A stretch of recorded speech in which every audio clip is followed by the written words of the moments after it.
नमस्कार। प्रज्ञानम चैनल में आपका पुनः स्वागत है। मैं डॉक्टर अजय पाल।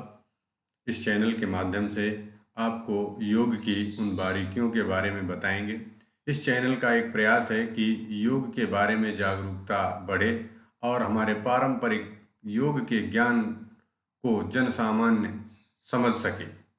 जैसा कि हम पिछली वीडियो में चर्चा कर रहे थे कि कुंभक क्या है और उसका शरीर की क्रिया विज्ञान पर क्या प्रभाव पड़ता है, कैसे शरीर क्रिया विज्ञान उस कुंभक के अभ्यास से बदल जाती है। फिजियोलॉजी ऑफ कुंभक की चर्चा हमने कुछ हद तक की थी और जिसमें हमने बताया था कि कैसे जब हम सांस नहीं लेते हैं या रिटेंशन कर लेते हैं, कुंभक की प्रक्रिया के दौरान शरीर के अंदर जो ऑक्सीजन का लेवल है, ब्लड में, रक्त में ऑक्सीजन की मात्रा बढ़ जाती है। If the quality of the blood is below par, the brain tries to get more blood in quantity. यहाँ पर हमने बात कही थी कि जब एक सीमा के अंदर रक्त में ऑक्सीजन की मात्रा कम हो जाती है तो ब्रेन, चूंकि बॉडी का सबसे सेंसिटिव पार्ट है, सबसे सजग भाग है, और वो सजगता के कारण, सेंसिटिविटी के कारण क्या करता है, ब्लड के अमाउंट को इंक्रीज कर देता है। जैसे हम सब जानते हैं कि नॉर्मल कंडीशन में 20% टोटल ब्लड सप्लाई का 20% भाग ब्रेन को चाहिए होता है, मस्तिष्क को चाहिए होता है। लेकिन जब कुंभक जैसी प्रक्रियाएं की जाती हैं, इस दौरान ये अमाउंट बढ़ जाता है। अब स्वाभाविक बात है, ये सबके समझ में आने वाली बात है कि जब ये कुंभक का अमाउंट बढ़ जाएगा, कुंभक का ड्यूरेशन बढ़ जाएगा और ये ब्लड का अमाउंट बढ़ेगा, ब्लड का अमाउंट बढ़ते ही क्या होगा कि जो ब्रेन के अंदर ब्लड कैपिलरीज हैं, ब्लड वेसल्स हैं, ये पहले से वाइडर होंगी, चौड़ी हो जाएंगी। और ये बात भी सब लोग जानते हैं कि हर समय हर ब्लड कैपिलरी फंक्शन में नहीं रहती। ब्लड कैपिलरी कितनी पतली है, जितने पतले हमारे बाल हैं, एक बाल के बराबर। इसीलिए उसे केशिका नली कहते हैं। केस मतलब होता है बाल, नली तो नली है जिसमें ब्लड फ्लो करता है। तो केशिका नली जो कि हर समय एक्टिव नहीं रहती, कुंभक के दौरान ब्रेन में ऐसी लाखों केशिका नलियां एक्टिव हो जाती हैं। क्यों? क्योंकि ब्लड का अमाउंट बढ़ा है। और इसका इंपैक्ट क्या होता है, आप देखिए, महर्षि पतंजलि ने पातंजलि योग सूत्र में क्या लिखा, तथा क्षीयते प्रकाशावरणम। उसको करने से, किसको, प्राणायाम को करने से प्रकाश का आवरण क्षीण हो जाता है। और हम सब जानते हैं हमारे अंदर प्रकाश कहाँ है, हमारे अंदर, व्यक्ति के अंदर, मनुष्य के अंदर प्रकाश जो है वो उसकी आत्मा का है। क्योंकि आत्मा परमात्मा का पार्ट है, या ये कहें आत्मा ही परमात्मा है। और परमात्मा के पास सब कुछ है, उसके पास प्रकाश भी है, तो आत्मा के पास वो प्रकाश है। और लेकिन उस पर एक आवरण चढ़ गया है, जैसे कि हम भारतीय चिंतन में ऐसा मानते हैं कि हमारा जो जन्म है, ये 84 लाख योनियों में भटकने के बाद मनुष्य का जन्म मिला है। 84 लाख योनियों से आने के बाद जब मनुष्य का जन्म मिला है, तो इसके जो आत्मा है, क्योंकि आत्मा नहीं मरती, आत्मा तो रूपांतरित हो रही है, कभी वो पशु में थी, आज वो मनुष्य के रूप में है। तो जो आत्मा के ऊपर चढ़ा हुआ वो आवरण है 84 लाख योनियों का, वो धीरे धीरे क्षीण होने लगता है। कैसे? प्राणायाम के अभ्यास से। और यहां हम क्या बताना चाह रहे हैं कि कैसे आपने ये कुंभक का अभ्यास किया, ब्लड की सप्लाई ब्रेन को बढ़ी, और ब्लड की सप्लाई जो ब्रेन को बढ़ी, उसके द्वारा ब्रेन के अंदर की जो कैपिलरीज हैं, जो अभी तक इनएक्टिव थी, अब वो एक्टिव हो गई हैं, अब उनमें ब्लड की सप्लाई होने लगी है। तो ब्रेन के वे सेंटर्स जो अभी तक इनएक्टिव फॉर्म में थे, एक्टिव फॉर्म में आ जाएंगे। क्या हो जाएंगे? सक्रिय हो जाएंगे। मकसद क्या था? हमने क्या कहा था कि आप अपनी क्षमता को बढ़ा सकते हैं। किसके माध्यम से? इस कुंभक के माध्यम से। यही बात योग के ग्रंथ कहते हैं और लोग अभ्यास करते भी हैं और उन्हें उसका फायदा मिलता भी है। कैसे मिलता है इसको बताने के लिए ये प्रयास किया गया है। Respiratory system allows animal to move oxygen needed for cellular respiration into body tissue and remove carbon dioxide waste product of cellular respiration from cells. और हमें जरूरत क्यों पड़ती है सांस लेने की? क्योंकि सांस का जो प्रोसेस है, सांस लेना, सांस छोड़ना, उसको रोकना, कहीं अंदर रोकना, कहीं बाहर रोकना, यही प्रोसेस तो क्या बन जाता है? प्राणायाम बन जाता है, जब इसे कंट्रोल्ड वे में किया जाता है। प्राणायाम और ब्रीदिंग में बहुत ज्यादा डिफरेंस नहीं है, एक अनकॉन्शियस है, दूसरा कॉन्शियस है। ब्रीदिंग को जब सजगता के साथ किया जाने लगे, कंट्रोल वे में लिया जाने लगे, तो वो प्राणायाम बन जाती है। और इस ब्रीदिंग पैटर्न में जो पार्ट बॉडी के एक्टिव होते हैं, क्रियाशील होते हैं, टेक पार्ट करते हैं, उसमें भाग लेते हैं, वो क्या है? सबसे पहला पार्ट है हमारा नोज। व्यक्ति का जो नोज है वो पार्टिसिपेट करता है।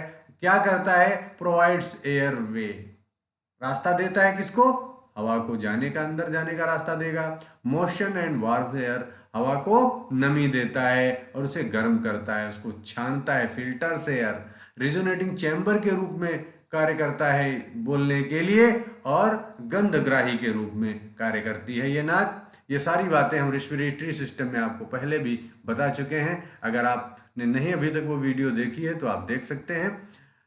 ह्यूमन रेस्पिरेटरी सिस्टम, जिसको हम जानते हैं, अभी बात कर रहे थे, नाक के बाद क्या आता है? ट्रैकिया। ट्रैकिया किसको कहते हैं? ये ट्रैकिया है पूरा, जो विंड पाइप है, नाक से जो हवा जाती है अंदर, इसी विंड पाइप के माध्यम से दोनों लंग्स के अंदर जाती है।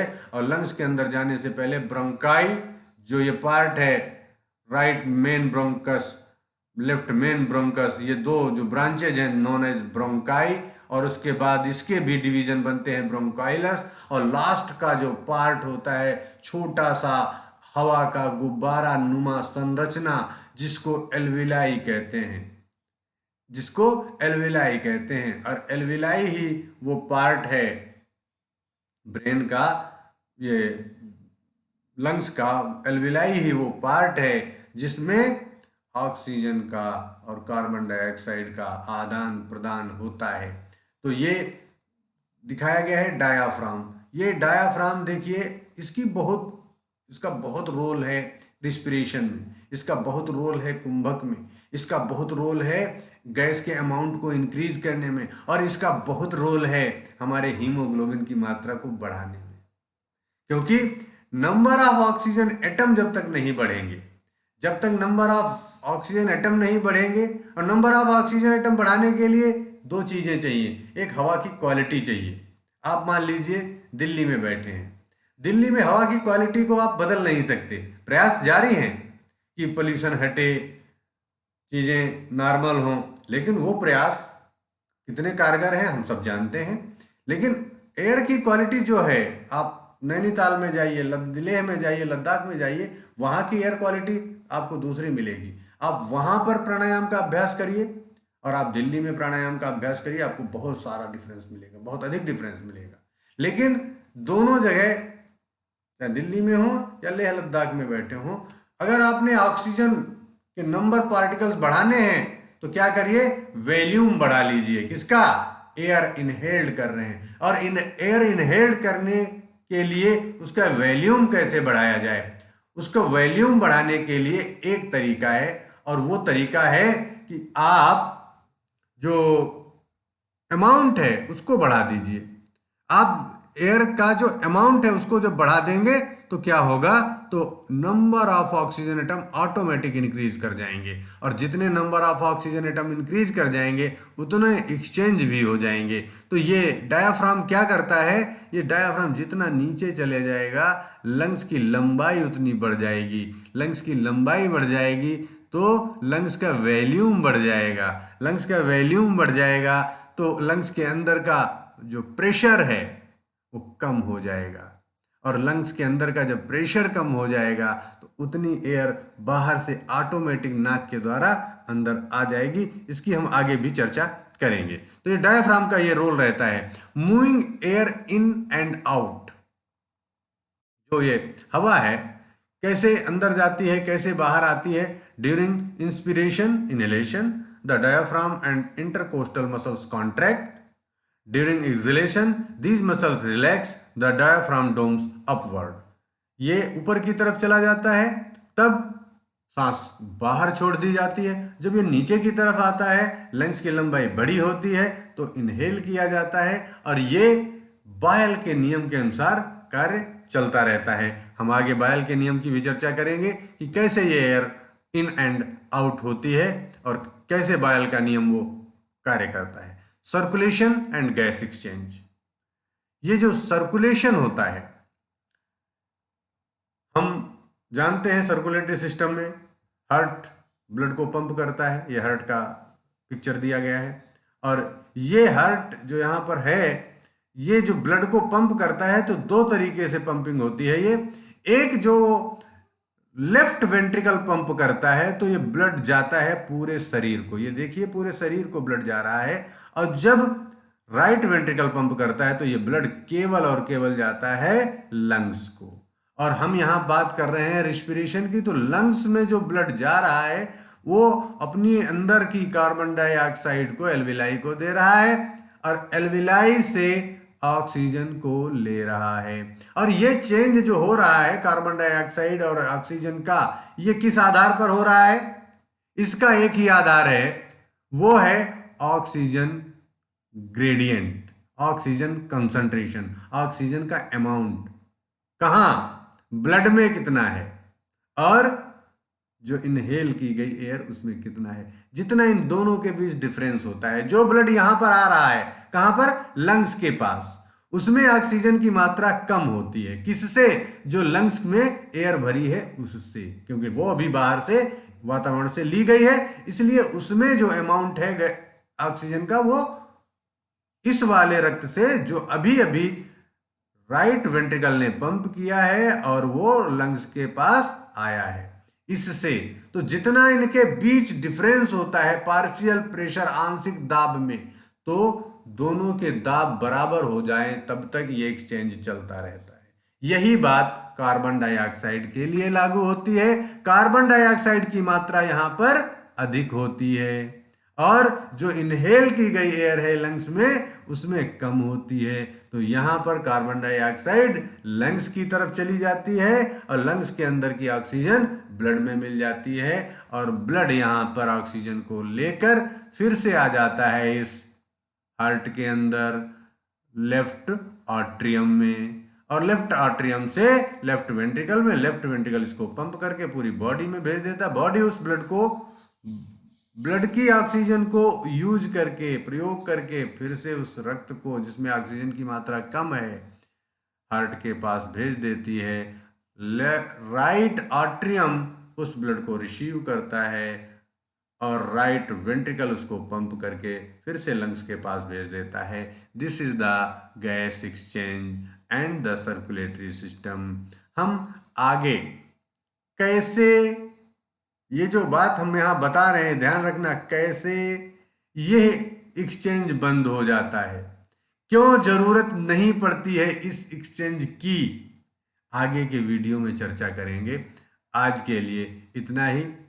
आपने अभी तक अगर हमारे चैनल को सब्सक्राइब नहीं किया है तो उसे सब्सक्राइब कर लीजिए, लाइक करिए अगर आपको ये सारी चीज़ें पसंद आ रही हैं और शेयर कीजिए ताकि ये योग का कार्यक्रम जन जन का कार्यक्रम बन सके। जय हिंद, जय भारत, ओम शांति।